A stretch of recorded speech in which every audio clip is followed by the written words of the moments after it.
Saya sedang berada di sebuah hutan di daerah Barito Timur, tepatnya di Barapun. Kalau di sisi sampingnya, di samping hutan ini, samping kebun ini, itu sudah ditanami apa namanya, pohon sawit ya. Jadi sudah milik apa namanya, perusahaan sawit gitu di tepi kirinya. Nah, untuk itu kita akan coba untuk masuk lagi. Ini masih luarnya aja, belum sampai ke dalam sana. Jadi kita coba untuk masuk ke hutan lebih dalamnya lagi. Nah, kita coba explore hutan Borneo ya, yang ada di Barito Timur. Kita akan melihat bahwa keragaman hutan di sini sangat indah gitu ya. Terutama juga banyak sekali binatang-binatang ataupun tumbuh-tumbuhan yang jarang kita temui. Nah, saya akan berjalan. Di sini termasuk lebat sih. Ada aliran sungai kecil lah, kayak rawa-rawa gitu. Kan dulu ini kan tempat sempat digali oleh tentara masuk desa itu sampai ke sini. Jadi tentara masuk desa itu dari desa dari desa Puri. Mereka berjalan terus membuat semacam kubangan untuk bertanam sawah. Waktu kecil dulu di area sini ini pada kira-kira itu tahun 2007 2008 ya. Ini masih hutan belantara. Jadi semua di sini tertutup hutan. Pokoknya ada pohon-pohon besar. Seingat saya dekat situ ada satu. Nah, di sana ada satu pohon besar, terus di situ di samping, pokoknya kiri kanan itu ada pohon besar. Jadi jika kalau kita masuk ke dalam hutan ini, kita kayak masuk ke dalam gua gitu, saking gelapnya. Jadi tertutup sinar matahari, cuma ada sedikit aja sinar matahari gitu untuk masuk ke dalam hutan sini. Tapi semenjak ada tentara yang masuk desa itu, di program masuk desa TNI masuk desa itu, mereka mengelola hutan ini dan menjadikan tersebut lahan untuk bertanam padi gitu ya. Baik, kita coba akan masuk ke dalam. Kita masuk ke dalam hutan. Lebih dalam. Oke. Sini banyak genangan. Hati-hati.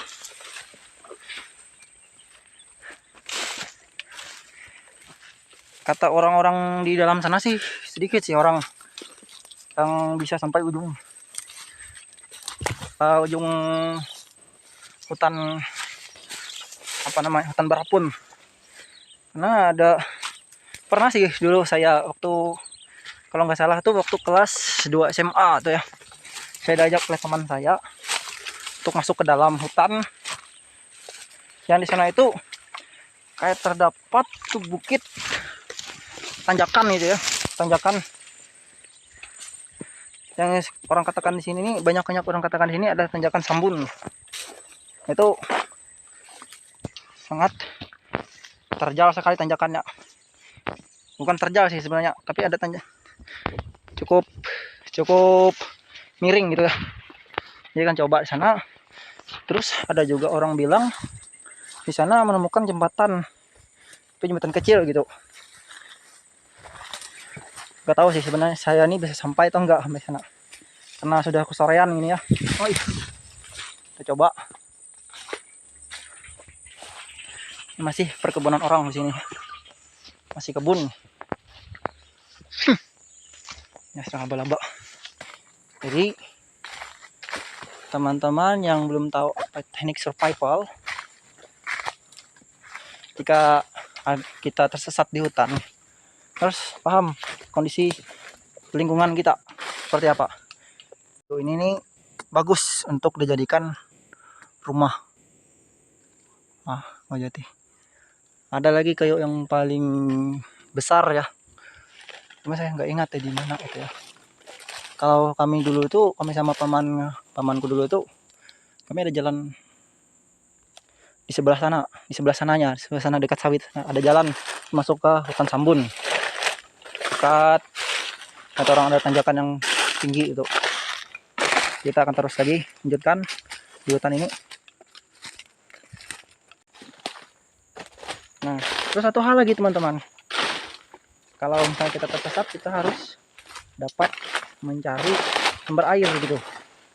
Kebetulan juga di sini nggak ada sumber air, cuma air yang ada di sana tadi kecil airnya. Jadi susah untuk mencari sumber air seperti apa. Itu yang sama.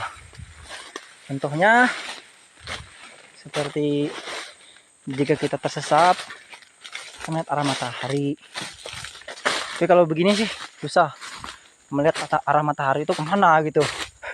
Kan karena tertutup hutan. Jadi setiap berjalan itu harus ditandain kemana saya berjalan, tandain terus kita juga bisa mengikuti arah-arah jejak kaki orang atau jejak ban sepeda motor ya di sini. Tapi nggak mungkin sih sebenarnya ban sepeda motor saya masuk ke dalam sini. Cuma ada jalan yang dibuat oleh tani kebun karet gitu ya. Nah, seperti ini. Ini sudah hampir jam 4.30, mau jam 5 sudah ya. Saya rasa sangat seru sih sebenarnya untuk menjelajah lebih dalam lagi.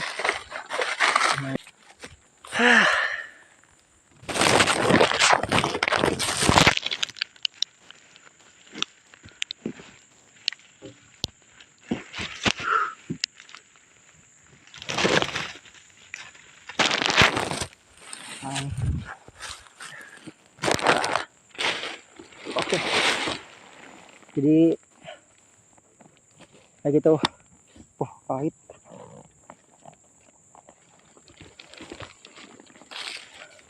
Jadi macam-macam teknik survival. Kenapa saya tidak khawatir kalau saya tersesat itu ya?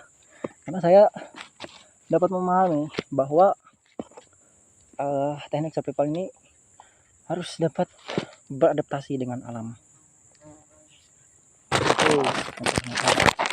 Jadi kalau teman-teman misalkan pergi ke hutan itu, teman-teman harus memahami dulu keadaan hutannya seperti apa.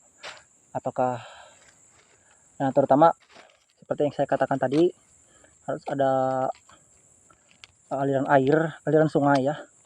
Supaya kan kalau misalkan ada aliran sungai itu di tepian itu pasti ada kampung seperti itu.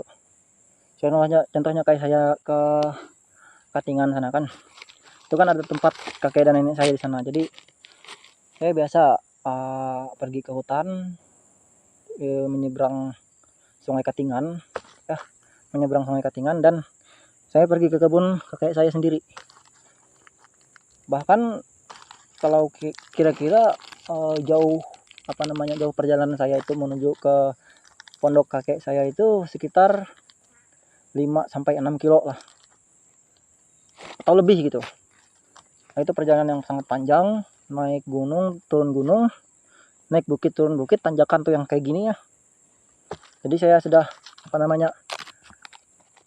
agak terbiasa sih untuk karena saya sudah tahu medannya gitu, Kalau di sini terus terang saya hanya tahu medannya cuma di area kebun saya di sana, tapi nggak terlalu sampai ke ujung hutan berapun. Jadi kalau ada waktu saya akan coba lagi untuk menuju ke ujung ujung hutan sana di Barapun yang biasa orang sebut dengan hutan Sambun gitu. Ya pernah sih sebenarnya saya ke sana, tapi cuma waktu kecil dulu. Tapi sekarang nih saya kurang sudah nggak ingat lagi jalannya kemana. Nah, beginilah hutan yang kita tempati, hutan Kalimantan. Ini yang perlu kita jaga kan, hutan Kalimantan ini. Ini adalah paru-paru dunia. Bahkan di sini terdapat banyak flora dan fauna. Jadi pesan saya hanya satu, yaitu kita sebagai anak-anak Dayak, sebagai orang-orang pedalaman asli suku-suku Kalimantan, suku-suku Dayak di Pulau Borneo, kita harus menjaga hutan kita, baik dari apapun itu. Nah, hutan ini adalah tempat oksigen bagi makhluk hidup, bagi kita juga. Tanpa hutan, oksigen tidak akan lancar gitu. Jadi udara itu terasa panas. Ya, ini yang membuat oksigen itu jadi, udara itu jadi adem gitu, jadi menyejukkan karena dari pohonan gitu, dari daun-daun ini seperti itu ya. Terus terang saya menyukai yang namanya hutan karena saya rasa hutan itu adalah tempat saya yang kedua sesudah di rumah. Saya dapat menyendiri di sini, menyendiri untuk mencari kedamaian gitu. Nah, saya juga kan terlahir di Kalimantan, jadi saya sudah terbiasa di hutan.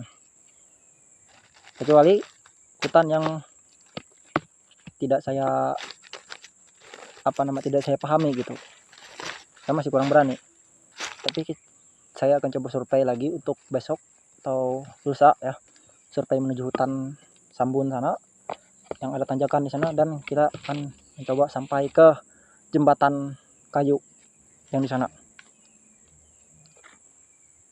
Bagi saya sebagai orang masyarakat Dayak pada umumnya, hutan ini adalah kayak nadi, kayak jantung, kayak tubuh gitu. Tanpa hutan ya saya tidak bisa apa-apa. Di hutan ini kan namanya banyak sekali tanaman yang berguna. Contohnya kan tanaman untuk sakit mata gitu ya, itu ada akar kecil gitu, yang bukan akar sih, seperti pohon kecil yang biasanya tuh tumbuh di pinggir-pinggir sungai atau pinggir-pinggir rawa. Nah, kata mendiang kakek saya dulu, akar kayu itu yang dapat menjadikan ada air di dalamnya. Jadi air tersebut yang akan kita ambil dan kita teteskan ke mata kita gitu. Jadi seperti itu. Nah, kayak di sana tuh kan ada pohon-pohon besar. Nah, di sana ada pohon besar, banyak yang lain juga. Nah, ya dengan ada parang kayak badik-badik gitu, badik kecil, golok kecil gitu. Ini saya bawa terus sih sebenarnya. Nah, saya menyukai golok ini. Nah, ini setelah kita keluar dari hutan sana ya, gelap tadi tuh. Jadi sinar matahari ini tembus gitu ke, tembus sinar matahari. Terlihat gitu. Ya, ini sudah di luar kita. Jalan menuju ke kebun saya gitu. Ya. Oke, inilah ekosistem alam kita bumi Borneo. Baik, sampai sini yang dapat saya sampaikan. Oke, kita akan pulang ke rumah. Dan lain kali kita akan coba untuk menembus hutan berapun, yaitu Ungkur Sambun atau hutan Sambun ya.